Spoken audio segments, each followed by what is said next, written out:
Shimla bypass पर truck पलटा, बड़े वाहनों के लिए रोड बंद। सड़क से बाहर निकली बस, बाल बाल बची 40 यात्रियों की जान।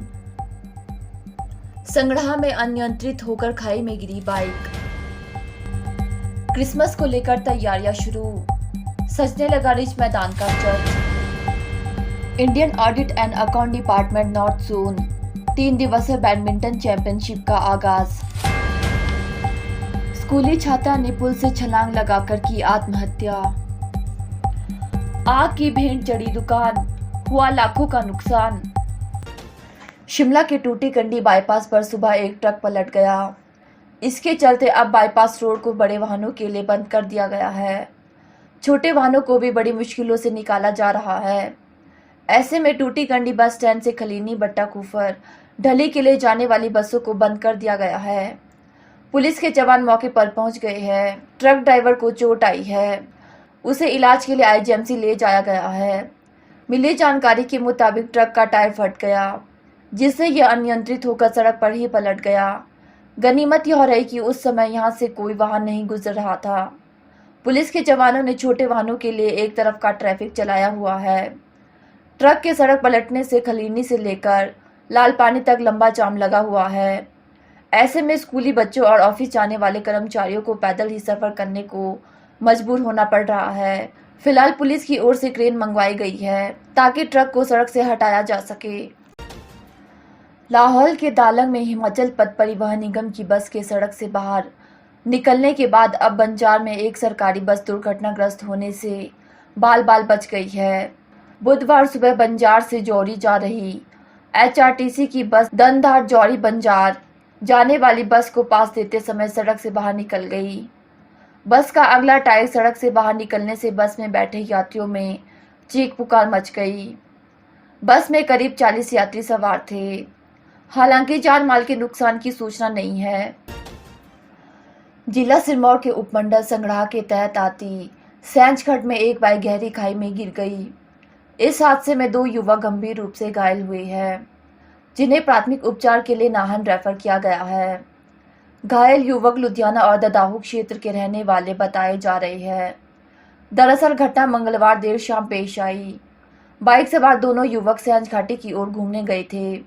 वहां से लौटते वक्त अचानक बाइक अनियंत्रित हो गई और गहरी खाई में जा गिरी। जब आसपास लोगों ने बाइक को गहरी खाई में गिरता हुआ देखा तो उन्होंने तुरंत दोनों युवकों को खाई से बाहर निकाला और संगड़ाह अस्पताल ले आए। यहाँ प्राथमिक उपचार के बाद दोनों को नाहन मेडिकल कॉलेज रेफर किया गया। उधर हादसे की पुष्टि करते हुए एएसआई कंवर सिंह ने बताया कि हादसे के कारणों की जांच की जा रही है। दोनों युवकों का नाहन अस्पताल में उपचार जारी है। राजधानी शिमला में क्रिसमस के लिए रिज मैदान पर स्थित क्राइस्ट चर्च में रंग रोगन का कार्य शुरू कर दिया गया है। क्रिसमस के लिए अब केवल 1 महीने का समय रह गया है। शिमला में अभी से क्रिसमस को लेकर पर्यटक पहुंचने लगे हैं। 2 साल कोविड-19 महामारी की मार झेलने के बाद इस साल हिल्स क्वीन शिमला में भव्य तरीके से क्रिसमस मनाया जाएगा। गौरतलब है कि बर्फबारी के चलते पर्यटक राजधानी शिमला में पहुंचने शुरू हो गए हैं। तो वहीं 25 दिसंबर को क्रिसमस के चलते राजधानी में सैलानियों की संख्या बहुत अधिक बढ़ जाती है और होटलों में ऑक्यूपेंसी 100% तक पहुंच जाती है। इस साल बिना किसी बंदिशों के क्रिसमस मनाने को लेकर जहां स्थानीय लोग बेताब है, तो वहीं पर्यटन विकास निगम और निजी होटल अपने अपने ऑफरों से पर्यटकों को लुभाने के लिए तैयार बैठे हैं। बता दें कि इस दिन ईसाई धर्म के लोग चर्च में जाकर प्रार्थना करके कैंडल जलाकर और केक काटकर क्रिसमस ट्री सजाकर अनेक प्रकार के पकवान इस दिन बनाते हैं। अन्य धर्म के लोग भी अब इस त्योहार को काफी अच्छे तरीके से मनाने लगे हैं। Indian audit and account department north zone 3 दिवसीय बैडमिंटन चैंपियनशिप का आगाज। इस प्रतियोगिता में 5 राज्यों के खिलाड़ी भाग ले रहे हैं। इस प्रतियोगिता का शुभारंभ हिमाचल के राज्यपाल राजेंद्र विश्वनाथ आर्लेकर ने किया। दिल्ली, हरियाणा, पंजाब, उत्तराखंड, उत्तर प्रदेश और हिमाचल के खिलाड़ी भाग ले रहे हैं। यह प्रतियोगिता 23 नवंबर से 25 नवंबर तक चलेगी। राज्यपाल ने कहा कि खेल के बहाने सभी खिलाड़ी आए हैं उन्होंने सभी खिलाड़ियों का स्वागत किया। ये विभाग की बहुत अच्छी पहल है, लेकिन आज विभाग के खिलाड़ी रैकेट और शटल से अपना दम दिखाएंगे। उन्होंने कहा कि हर खिलाड़ी मैदान में जीत के लिए उतरता है और जीत की भावना हर खिलाड़ी में होना आवश्यक भी है। आज आप यहाँ एक बहुत ही अच्छी पहल है ये, और ये पहली बार नहीं हो रहा है, परंतु अपने नॉर्थ जोन के ऑडिट एंड अकाउंट्स के सभी अधिकारी खेल के मैदान में उतरकर, वैसे वास्तव में जिनके हाथ में लेखनी होती है, पेन होता है, वो अभी बैडमिंटन का रैकेट लेकर उतरे हैं और शटल के साथ खेलने वाले हैं। तो ऐसे सभी लोग जो यहाँ मैदान में उतरे हैं, वो बाकी सब लोगों के लिए एक उदाहरण प्रस्तुत करते हैं। हमारे यहाँ बहुत वर्षों से कहा गया है, sound mind in sound body. तो खेल के मैदान में हम जीतने के लिए ही उतरते हैं, और उतरने के बाद जितना ही चाहिए जीत हमारी ही होगी, इस विश्वास के साथ हम खेल के मैदान में जब उतरते हैं, यह जितना जरूरी है, आवश्यक है, उतना ही हम खेलने के लिए भी उतरते हैं, यह भी जरूरी है, आवश्यक है। जीत किसी न किसी को एक को ही मिलने वाली है, परंतु इस माध्यम से एक कुछ सद्भाव को निर्माण करना हम सबका दायित्व बनता है। आज, कल और परसों, ऐसे 3 दिनों में आप इस भाव को निर्माण करने में खेल के द्वारा, प्रतियोगिता के द्वारा सफल होंगे, ऐसा मेरा विश्वास है।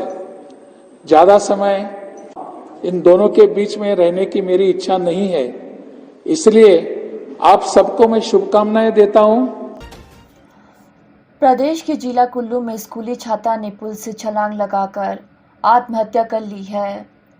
वहीं पुलिस ने मौके पर पहुंचकर शव को कब्जे में लिया और क्षेत्रीय अस्पताल कुल्लू में पोस्टमार्टम करवाया। हालांकि छात्रा ने यह खौफनाक कदम क्यों उठाया, इसका खुलासा अभी तक नहीं हो पाया है। पुलिस अपने स्तर पर मामले की जांच कर रही है। बताया जा रहा है कि बीती शाम स्कूली छात्रा को लोगों ने पुल पर घूमते हुए देखा और थोड़ी देर बाद स्कूली छात्रा ने जिया पुल से छलांग लगा दी, जिसके बाद इस बारे में ग्राम पंचायत जिया के प्रधान संजीव कुमार ने भुंतर पुलिस को दी सूचना मिलने के बाद पुलिस की टीम जब मौके पर पहुंची तो देखा कि छात्रा का स्कूली बैग पुल के ऊपर ही पड़ा हुआ था, जिसके बाद पुलिस ने सर्च अभियान चलाया, परंतु छात्रा का कहीं कोई सुराग नहीं लग पाया। इसी बीच आज सुबह लोगों ने छात्रा का शव ब्यास पार्वती संगम के बीच में फंसा हुआ देखा और पुलिस को सूचित किया गया। सूचना मिलने के बाद पुलिस मौके पर पहुंची और राफ्टिंग के सहयोग से रेस्क्यू कर शव को बाहर निकाला गया। मिली जानकारी के अनुसार छात्रा पांगी की निवासी है और अपने दादा दादी के पास मौहल में रहती है। एएसपी कुल्लू आशीष शर्मा ने इसकी पुष्टि की है। जिला हमीरपुर में एक दुकान आग की भेंट चढ़ गई, जिसे सारा सामान जलकर राख हो गया। हालांकि दमकल विभाग ने मौके पर पहुंचकर आग पर काबू पाया, परंतु तब तक सब कुछ जलकर राख हो चुका था। वहीं आग लगने के कारणों का अभी तक खुलासा नहीं हो पाया है। प्राप्त जानकारी के अनुसार डिंडवी टिक्कर में होशियार सिंह पुत्र सीताराम निवासी की ऑटोमोबाइल के स्पेयर पार्ट की दुकान में आग लग गई। लोगों ने जब दुकान में आग लगती देखी तो इसकी सूचना तुरंत अग्निशमन विभाग को दी गई। सूचना मिलने के बाद अग्निशमन विभाग की टीम मौके पर पहुंची और कड़ी मशक्कत के बाद आग पर काबू पाया जा सका, परंतु तब तक पीड़ित को 2 लाख रुपए का नुकसान हो चुका था।